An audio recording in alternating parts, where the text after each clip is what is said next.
Hi guys, welcome back to my YouTube channel. If you're new here, thank you for stopping by. Please join the corner mates by subscribing. Don't leave without subscribing. And to my old guys, my G's, thank you for returning. Thank you so much. So this video I would be sharing about my CS journey and tips that helped me to recover quickly after my surgery. Yeah. So for context, I am 8 months postpartum. I have a beautiful baby boy that is growing beautifully to the glory of God. Yeah, he's hitting all his milestones back to back. It's not by my power, right? So let me just get right into the video. So I shared my positive birth experience on YouTube. That was my first video. Please, the link is here. Yeah, please check it out. Yeah. And then a friend reached out to me on WhatsApp saying, just asking questions on CS, how I felt afterwards, what it felt like, blah blah blah blah. I gave birth in Nigeria, in a private hospital in Nigeria, and yeah, you know, people say, oh, private hospitals, blah blah blah, they just want you to do CS so that they can take your money. No, if you watch the video, you understand why I did this CS. Anyway, so she actually spurred this video to talk about my CS journey and recovery. Yeah, so that is what this video is going to be all about. If you haven't subscribed, please join the corner mates and subscribe to my YouTube channel. Thank you so much. So let's get right into the video. My CS was planned, like my due date was actually July, it was between July 2nd to 6th. Yeah, but I told the doctor that, see, I'd already written it probably in January that I was giving birth on the 1st of July. That was it. I don't know why. But yes, that was it. I gave it on the 1st of July. So it was planned. It was very planned. And I was mentally ready and prepared for my CS. I feel like most complications or why people dread CS is because, one, you know, they say you are not a Hebrew woman if you do not give birth vaginally. Well, good luck to them. And two, people dread CS because of the complications they think occurs after the surgery. But I feel like it gets complicated if it is not planned. Yeah. So imagine going into labor, pushing, and probably you are in distress, your baby's in distress, and or maybe your labor is not even progressing, and they'll have to wheel you to the theater for the CS. So I feel most times, most women aren't mentally prepared for that. And so, you know, when your mind is not strong enough to like handle something, like it just does wonders to your body negatively. So yeah, so I feel that's when like complications come in, notwithstanding other conditions also. So yeah, the first tip for me in recovering fast was actually preparing my mind. So at about 36 or 37 weeks, I think 36 weeks, when I was pregnant, I think I was to do my final scan, and that was when I found out my baby was breached. Yeah, so his head was up and his legs were down, like full breached moment. So the doctor asked if I wanted him to turn the baby. I said, nah, I'm not in for that kind of stress or pain. Yeah. So I told him, no, I don't want that. So he advised some exercises. I did that. But he didn't still turn. I think I still did a scan in my 38th week, and it didn't still turn. So that was when I chose my dates.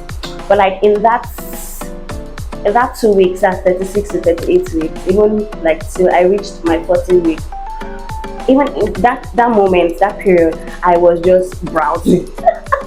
I know they'll say don't Google stuff, but my dear, you have to Google stuff. You have to Google. So I was just browsing. But what helped me the most was that I had a friend we're pregnant together. Shout out to you, Mercy. We're pregnant together, and then we also registered at the same hospital. She also had ACS. She gave birth 3 weeks before I did. When I saw her I saw her in the hospital, I think either the following day or 2 days afterwards, and she was fine. And I'm like, okay, is this what I'm scared about? I know people are different, but at least that like pumped my spirit, that pumped me up. So she just told me the process, everything. She told me the choice of anesthesia to use, blah blah blah. And I was like, okay, that was it. That was it for me, because I'm not so strong. I might look tough on the outside, but nah, I don't like anything that will cause me stress and pain. So when she told me her journey to recovery, she just prepared my mind, and I think that was it for me. So that is why it's my first tip. So whether you feel like you are prepared to give birth vaginally, anything can actually happen. Pregnancy is a very wonderful journey. Anything can happen. So I feel you should also prepare your mind while preparing to give birth vaginally. Also prepare for anything that may happen. I'm not wishing anybody. I chose mine. I'm not telling you to do a CS. No, I'm just telling you based on my experience. So just prepare your mind, and I think that would help you in the long run. Now to the second tip. While I was at the hospital after I gave birth, the surgery just lasted for like in less than an hour. I was out, or they were done with the surgery. So they just had to do maybe some documentation and all that, and then I was wheeled out to the recovery room. So I was in the hospital for 3 nights. I gave birth on a Friday. I left the hospital on a Monday morning. So for 3 nights, I was in the hospital. While I was there, I was on medications, drips, what's not, blah blah blah. This is not the time to talk about my anesthesia, but it wore off after 5 hours because what I took was short acting, and so they had to give me painkillers. I think for the first night, second night, then the third night I had to bear it so that I don't get addicted to it. So I had to bear the pain. It was bearable with an insert. So it was bearable, but I noticed that when I had to get up, I think what helped me, they didn't take out my catheter. Like I was like a urine bag was inserted to aid me, to help me to pass out urine, but they didn't take out that catheter. So I didn't really see the need to get up on the first day. It was the second day in the morning they had to clean me up, and I was like, what is this pain I am feeling? It was mad. Like, it was mad. I'll not lie. It was mad. Some people can bear it, but my threshold is like this. So anyways, that's how they advised, like the women in the recovery room, they advised that, auntie, you have to move, you have to be moving about, blah blah blah. You have to do this, you have to do that, you have to stand up, you have to help yourself.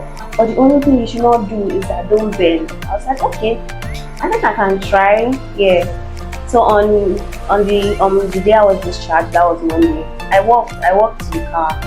I walked. It was bearable, but you just be feeling you have to be strong. You're now a mommy. Anyway, so I walked, and then I was like, okay, I think I can do this. Then I got home. I was doing unnecessary and unproductive tasks. Would you believe it if I tell you that my CS line opened at 4 weeks, like 4 weeks postpartum? Like, they've already sewn, when you sew like a fabric together and then it opens. Yes, it's opened. How did I notice? I just started feeling a sharp pain. Like I started feeling a sharp pain there. It's unusual. Like when I was the first week after the surgery, when I was home, I didn't feel the pain. I was already getting better. Like it actually worked. I was getting better, and then all of a sudden I started feeling the pain. I just told my husband, Biko, yeah, come and check what is going on. And then he looked at it. He said, baby, it has opened though. And I was like, good. And I had my next appointment at 6 weeks, so 2 weeks to go. I was panicking. I was like, is it that they're going to sew me up again? Am I going to be the hospital? I was scared. It was like, just calm down, and then advised I should not do anything. The only thing I started doing was breastfeed my baby if I could, because breastfeeding journey is another different story. Breastfeed my baby. I had people at home, thankfully. So all those snuggles carrying, for those 2 weeks I did not do anything. I was just in bed because I didn't want anything. So I didn't want it wasn't funny, but then it healed. I was glad that when I went for my 6-week appointment, it had healed and it cleared me. So yeah. So the second tip is actually to be active after the CS, but don't overdo. Please guys, don't overdo it at all. As a pharmacist, you should know the third tip. The third tip is to take your medications. Yeah, I think we helped. Yeah, I was discharged with some antibiotics, some analgesic, that is painkillers, vitamin C, and hematinics, that's blood tablets and all that. Yeah, I think I still have a lot of blood. See this red mark? I don't know. Doctor says there's a lot of blood in my body. I have a lot of blood. I didn't need blood transfusion. Some people do after ICS or after a major surgery. So guys, take your medications. If they say wake up at 3 a.m. to take the drug, please take it. It really helps me. It helped me because it's a surgery, it's like an injury, it's an open wound, even if it's been sutured here. So it's actually prone to infections. Anything can happen on that side. So just take your medications properly, take it well, take it judiciously, and all that. Yeah. So that is the third tip. Take your drugs after the surgery. Fourth tip will be for you to know when to ask for and receive help. Yeah, some people don't know how to ask for help like me, but thankfully I had my mom, I had my grandma, I had my younger sister, and my husband. They were all with me, and can you imagine? I didn't bat my child till I think he was 4 months. Yeah, because I had people doing it for me. They didn't want me to be stressed. And some people will be like, baby, see my dear, I was born to live a soft life, whether I'm a mommy or not. So yeah, I didn't know how to receive help. But even before I gave birth, like 2 weeks before I gave birth, my mom and my younger sister came, and few days before I gave birth, my grandma was around. Like, I didn't think I needed them, but it was my mom that even planned for my grandma to be around. Like, it was thank you guys, thank you mommy, thank you grandma, thank you Abigail, my sister. Like, they did wonders. Like, I wouldn't have recovered fast if they were not available. I wouldn't have. I don't think I would. So if you have, just ask for help. Ask for help. I remember I had one of a friend that bought food for me, different things. Just ask for and receive. Some people are not used to receiving help. They feel like they can do everything on their own. Idea. You did not come to this life to suffer. So receive help. If anyone is lending a helping hand, take it, grab it with your full chest. Yeah, so that's the first tip. ask for and receive help. The fifth tip would be diet. I forgot to actually mention this earlier. Two things people look out for after a cesarean section surgery is pain at the insertion, like recovery in pain at the insertion site, and the increase in bowel movement, that's your ability to go to toilet, whether it's pee or poop. Yeah. So diet actually plays a major role. I remember I didn't eat. I stopped eating, I think 4 p.m. on Thursday. Yeah, because my surgery was on Friday. I thought it wasn't going to be in the morning, but I was wheeled into the theater at I think 1 p.m. or something. Yeah. So after the surgery, I did not eat till like for 24 to 48 hours. You might not be able to eat, and this is Nigeria. I have a friend that had toast after her surgery, like abroad. Well, in Nigeria, I didn't eat. I was told not to eat.